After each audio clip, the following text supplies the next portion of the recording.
আজরাইল ফেরেশতা, তোমার জান কবজ করার জন্য আল্লাহ তাআলা আমাকে পাঠিয়েছে। সাদ্দাত ক্রোধে উদ্দাম হয়ে উঠল, চিৎকার করে বলল, সাবধান, আমার সঙ্গে তামাশা কারো। অপেক্ষা না করেই সে নিজেই তার সঙ্গে মোকাবেলা করার জন্য প্রস্তুত হলো। কিন্তু কি আশ্চর্য, সে ওখানেই পাথরের মতো থমকেই রইল। ভয়ে তার সারা শরীর দিয়ে ঝরঝর করে ঘাম বেরোতে লাগলো। চিৎকার করে বলল, সৈন্যগণ, শত্রুকে মোকাবেলা করো। তখন আজরাইল ফেরেশতা অট্টহাসি হেসে বলল, কোথায় তোমার সেই বিশাল সৈন্য সামন্ত?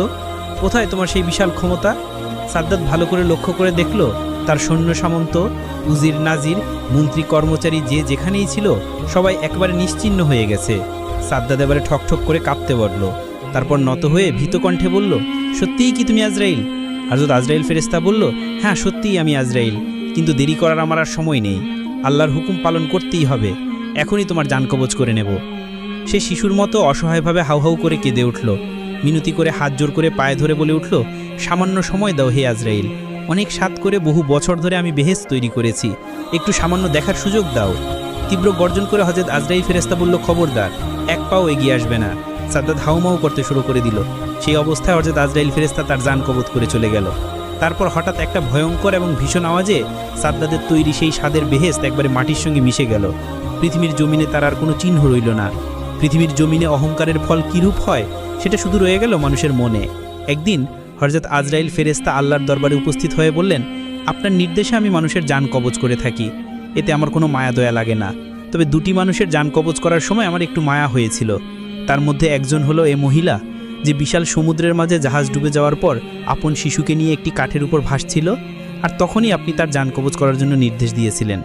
আমার তখন বাচ্চাটির জন্য বড়ই মায়া হয়েছিল, যে এই শিশুটির অবস্থা এখন কি হবে, কে তাকে দুধ খাওয়াবে, দেখাশোনা করে বড় করে তুলবে।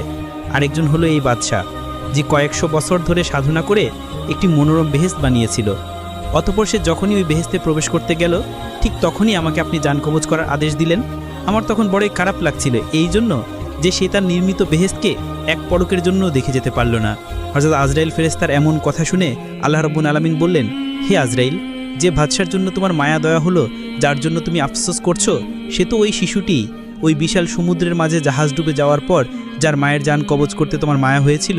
হে আজরাইল, তুমি কি জানো না যে শিশুটি বড় হয়ে আমার নাফরমানি করেছে, অহংকার করেছে, আল্লাহ তাআলার অস্বীকার করেছে, আল্লাহর হুকুমের বিরোধিতা করেছে? তাই আমি তার বেহেশতে পা রাখার সুযোগ দেইনি, বরং তার ভিতরে প্রবেশের আগেই সব ধ্বংস করে দিয়েছি।